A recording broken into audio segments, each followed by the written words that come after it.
How are you? I'm very good. How are you? Wonderful. Good afternoon for us. Good evening for you. Thank you. It's lunch for you, dinner for us. Exactly. So it's food time and wine time either way. So we're in good shape. So, Nicolas, we're so excited to have you join us today. Thank you very much for taking the time out of your day to join us. We're really excited to be moving forward with our series, Lunch with Alsace. And this is all part of an event coming up. We're launching shortly, Millésime Alsace coming up in June. And we're doing a lot of virtual events this year because of, the world's a little bit of a different place right now, but we're very, very exciting. And we're going to be talking a lot about the region of Alsace, and we're also going to be talking about the Millésime Alsace Digitasting virtual trade show that's coming up between June 7th and June 9th.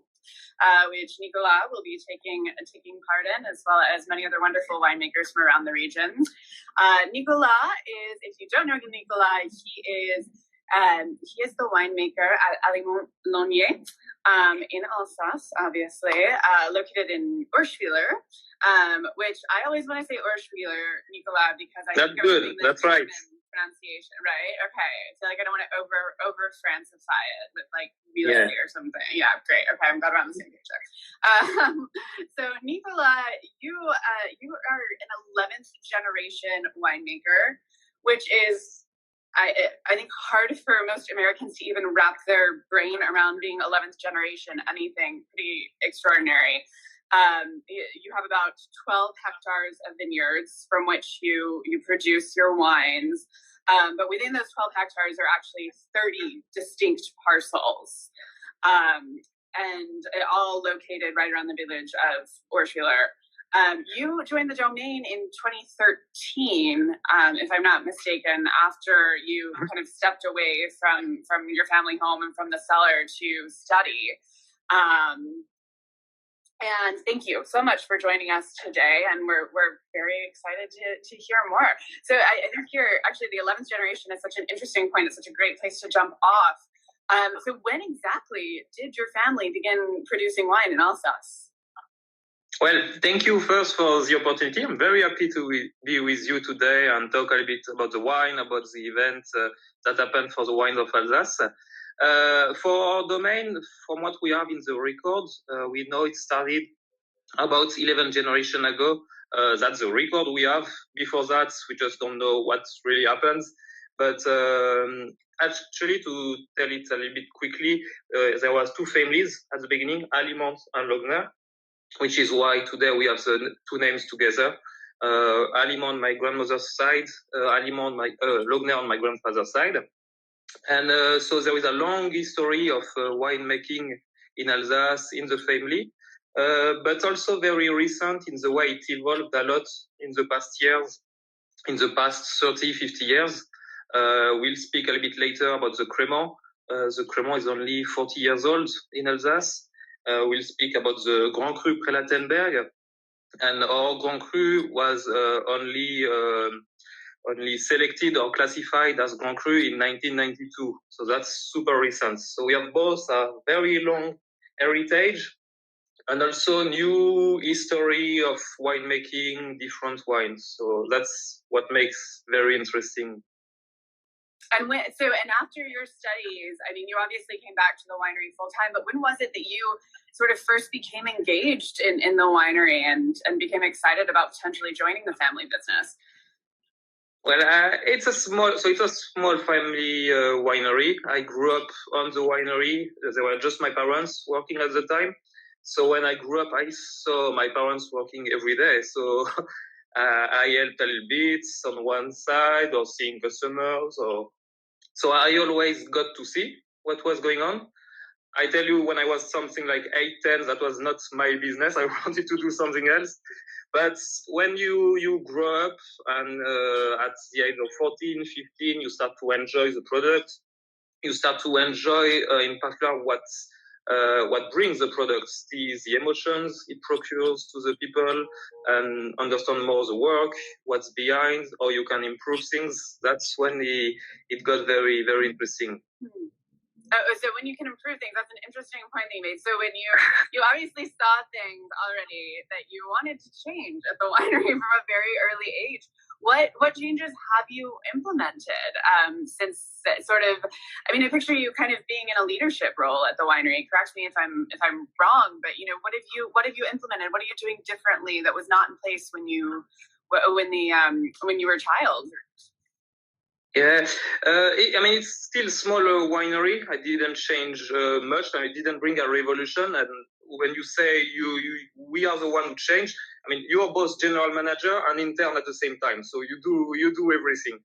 But the idea was more to bring more efficiency, really to stay small. We really enjoy working in a small team, so just my parents and I. But the idea was to be more efficient in our work. Try not to do useless work or try to optimize the tasks. So that's a mix between tradition, modernity, and that's just the idea. Always try to improve these kind of things. Can you tell us any examples of modern? Yes. We for example change the fermentation tanks. We now work only with stainless steel, which is way more convenient, I mean, for the wine, but also for us to work with. We produce a lot of cremants. It started to be one of our specialty. So one of the idea was, for example, to avoid too much hand work with the bottle. And so, for example, when we bottle the wine, we put them already in riddling machine, riddling pallets, I mean, and then the wine will age in the bottle, and we don't have to touch the bottle anymore. It will just go to the riddling machine, and then you touch them again for the disgorgement. So that's all little stuff, but that saves you hours of work. That saves you your back. Saves you many things. Having now being in my 30s, I can definitely testify that saving your back is very important. Yes. Yeah. It sounds though like not only are these things bringing more efficiency to the winery, but they are potentially increasing the quality as well. Because the less you're handling those wines, the better for them. That really is at that stage, ideally. So that's fascinating to hear.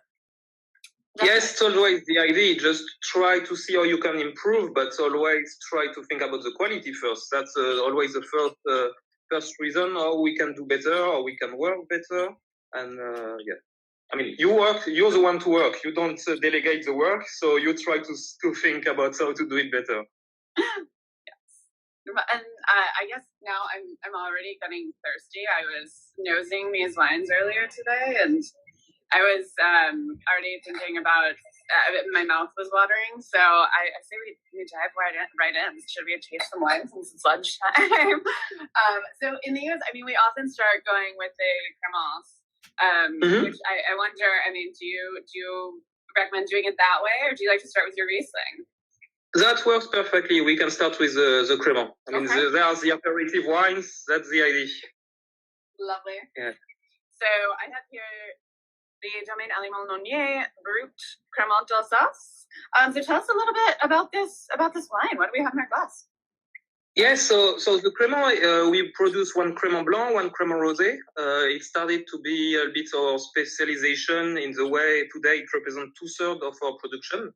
But cremant in general in Alsace really evolved and increased. Today it's 1/3 of the whole production of Alsace is about cremant. So that's always bigger. And for us, so when we speak about a cremant, we speak about a sparkling wine that make a traditional fermentation. So second fermentation in the bottle, just like a champagne, same method, but always with the local grape. So for the cremant blanc, we have a blend of Pinot Blanc, Riesling, and Pinot Gris. We don't work with any malolactic fermentation. We really want to maintain the crispness, something fresh. Then we have 18 to 20 months aging on the leaves. And then when we have the disgorgements, only a 3 gram residual sugar dosage. So the idea is to show it as natural as possible, don't hide the product with a dosage or sugar, and always to have something fresh and crisp. It's really an aperitif wine, delicate, that you can enjoy. I mean, both with aperitif or with food, with like seafood or fish, that works perfectly. Lovely. And I'm noticing too in your wines, I mean, not uncommon for the region, but it's there's so much minerality to them. Can you talk a little bit about what kind of soil is present? The blend is also particular for Alsace. When you find Crémant d'Alsace, it's mostly Pinot Blanc or only Pinot Blanc. And it took us a few years to find the blend we like. But by bringing approximately 30% of Riesling, we bring the acidity, the freshness of the Riesling, but not without bringing too much minerality. That's also a balance you have to find. And then we have a little bit of Pinot Gris, which brings the body, which also makes why we don't have to have a bigger dosage. So yeah, it took us a few years to find this blend, but that's what we enjoy now. With like approximately 30% Riesling, and that's not very common. And does that change from vintage to vintage for you, or does it tend to stay pretty similar? It changes a little bit depending on the year. If we get more acidity or not, I mean, when we get warmer vintage, we try to have less Pinot Gris and a little bit more Riesling to bring more acidity. That's how we play. Okay, very interesting. Mm-hmm. And then moving on to the rosé. This rosé is the most beautiful. Yes, that's a Crémant rosé. I mean, this gorgeous, pale, kind of coppery skin. It's stunning. So this is the bottle, if you're not familiar with it. The Allimant-Laugner Crémant d'Alsace Rosé. So Nicolas, tell us a little bit about I know you're based in Chicago, and for now it's not distributed in Chicago, but hopefully soon. What are you doing? I don't know. That's a goal. That's a big goal. But yeah, no, this one is very popular in the US, in the West Coast, where it's distributed. When we speak about our Crémant Rosé, it's 100% Pinot Noir. So, which means it's very complicated to control the color, because it's only on the skin contact you get the color. So, which means we have a short maceration directly on the press. So we just have a longer press and this skin contact. For us, we want to keep the same style we have with the Blanc or with our still wines, which means have something delicate, fresh, nice acidity, and not too much body, not too much richness. Which means we have to be very careful on how much maceration we have, and that's why we try to have a short maceration just for the color, but not too much, not to bring too much tannins into the wine.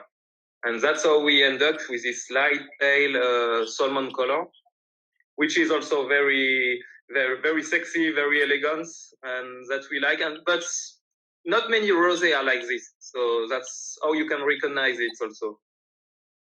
No, it's extraordinarily elegant. It's very, very fresh. It just reminds me of sort of sitting next to a beautiful flower bush. Like it's floral and fresh and very clean, but you still get that kind of like underripe strawberry note. It's really, I want to keep drinking, and it's really delicious. Thank you. That's the idea, is to have something that is very easy to enjoy and that everybody can enjoy. So this one is a little bit younger, younger aging, and then the dosage is 7 grams. So it's still pretty low for Brut, but you can see how different it is. Very, very appealing, and everybody enjoys this one. Yeah, it's so interesting too, because I know obviously not everyone can have these wines in front of them today, but tasting them side by side, I have to say they're both so balanced. I never would have guessed the dosage was higher on the rosé. I never would have guessed. It drinks really dry. It's lovely. That's good. That's good. That's what we want. That's what we want. Yes. And what so many people I think of Crémant as being, you even mentioned an aperitif wine, which it is. It's a fantastic aperitif wine. But I always feel like these get overlooked as wines that can really sit on the table and go through a meal and be paired with food. What do you like to eat with these wines? I mean, with the blanc, you can do a lot of pairing with seafood or fish to get this acidity of the Riesling, which is very interesting. With the rosé, you can go. We had it with a dessert like a red fruit pavlova, or you get all these red nuts, red fruit nuts. Did you say? I heard baklava. Pavlova. Yeah, like a white cream. Okay. Yeah. That works very well. Or you get light strawberries. I mean, it's the season now of the strawberries that starts. That works very well. Oh yeah, that sounds delicious. I wouldn't have thought to put that with a dessert, but that would be so lovely if you didn't want to bring out like a heavy sweet wine at lunch. Exactly. When you get the acidity and the freshness in the wine, that's also very interesting. You get the sweeter style in the dessert and the acidity in the wine. That works well. Ah, delicious. Yes. I'm very excited to move on to your Riesling. So we have the 2018 vintage here, and I'm going to start by asking you a little bit about the 2018 vintage and how it was for your Riesling and for you. 2018 was very generous. So we got nice grapes, and with the weather, it was just the perfect combination. They riped well. We got a nice acidity, nice balance in the wine, and a lot of fruits. The change we had, for example, in comparison to 15, is that we had the sugar didn't go too high, and the balance is very interesting. So all the wines, in particular the Riesling, you'll see you get a lot of fruits. It's very generous, but we vinified them completely dry. So there is just 1 gram of residual sugar left, completely dry. But the acidity are very soft, very smooth. It's easy to enjoy, super young. Yeah. Yeah. Yeah, it's amazing. I think so we're doing a lot of barbecuing and cooking out this summer. I think we're so happy to have the weather warm, and also we're so happy to see friends again after the past year. And we are doing even more outdoor gatherings than we normally would because it's perhaps the safest thing that we can do. And so I feel like there's a lot of grilling going on and barbecuing. And I think so many people think of like, oh, if they're going to bring a wine to a barbecue, they're going to bring like a heavy Zinfandel or something like that, which I understand to an extent. But I also think that, drinking a big 15% red Zinfandel in 85-degree heat sounds downright painful. So the afternoon will be long. Right, exactly.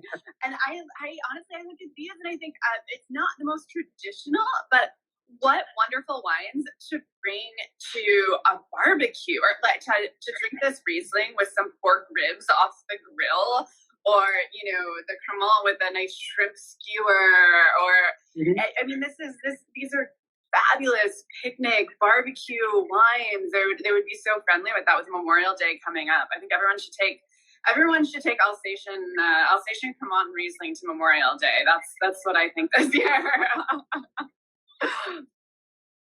Yeah, that works very well. That's a great gastronomy wine. It works very well if you think, for example, about a roasted chicken or something like this.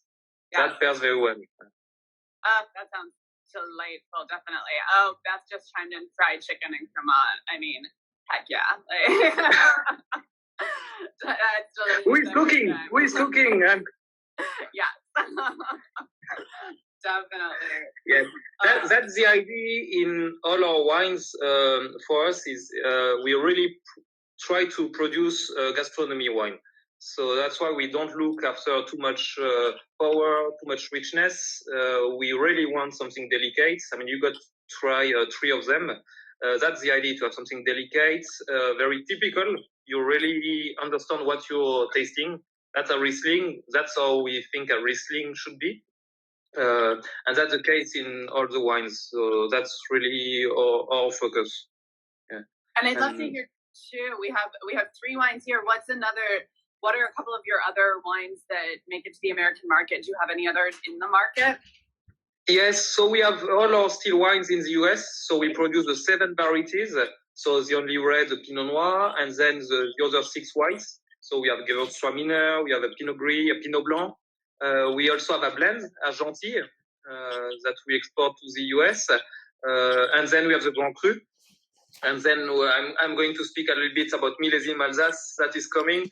And that's really the focus we have. We really want to show our Grand Cru, show our terroir.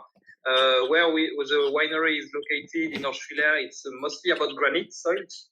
So, I mean, it's very interesting. And you told we have 30 different parcels. So we have some parcels on granite, some parcels on limestone.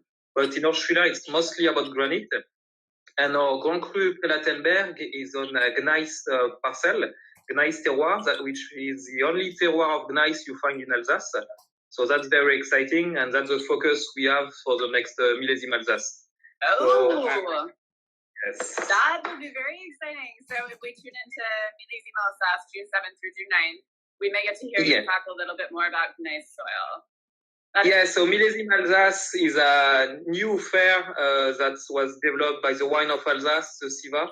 They did an amazing work, with the situation where, you just cannot taste together. That's very complicated to organize a fair. So what happened is that they organized a virtual fair, but with real tastings. So it's a huge logistics, and the idea is that for June 7th to June 9th, you will be able to taste the wine that will be with you in the living room, and we can taste and speak together. So that will be very exciting. So here, how you get the boxes.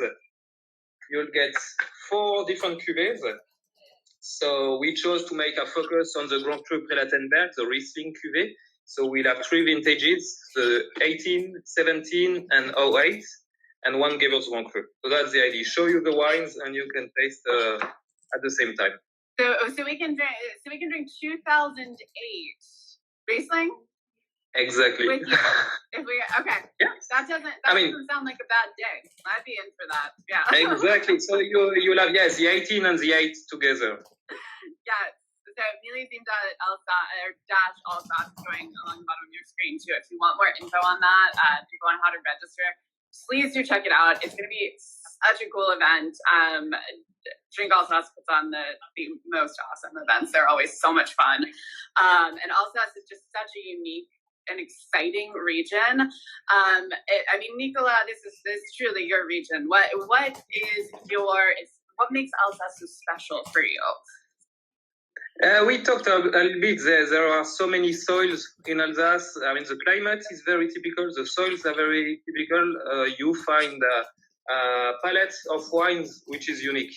For the white wine, we don't produce just white wine. We produce the Pinot Noir, we produce sparkling. But for the white wine, you find just everything, and that's unique in the world. You can find from the driest to the sweetest to every occasion. One time I got a question about what pairing can we do with Alsace? I said, you can do everything. All of them, yes. Yeah, so that's very unique.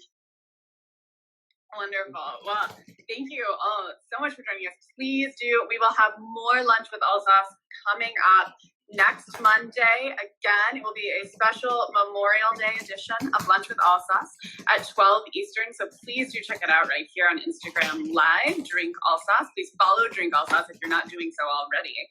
And I realized that I was so excited to talk to Nicolas and drink some Riesling at 11 a.m. my time that I didn't introduce myself. So I'm going to tell you all real quick. So you know who's telling you to take Grammont Alsace to your barbecue. I'm Jillian Riley.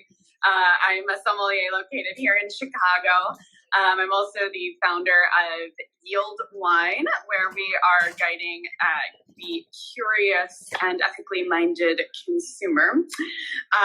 So thank you so much for joining us. Please do check out the website, which was typed in the bottom of your screen, millesimealsace.com, for more information about the trade show coming up June 7th through June 9th. And again, follow Drink Alsace on Instagram. Yeah, and we are stand number 5. Stand number 5. Wonderful. Nicolas, thank you so much. It was such a treat and a privilege to get to talk to you. And thank you very much. Thank you. Very happy to talk to you a little bit about the wines. Don't hesitate to follow us, follow our page also to see the actuality, to see the news, and then we talk on Millésime Alsace. Wonderful. See you. Bye-bye. Au revoir. Cheers.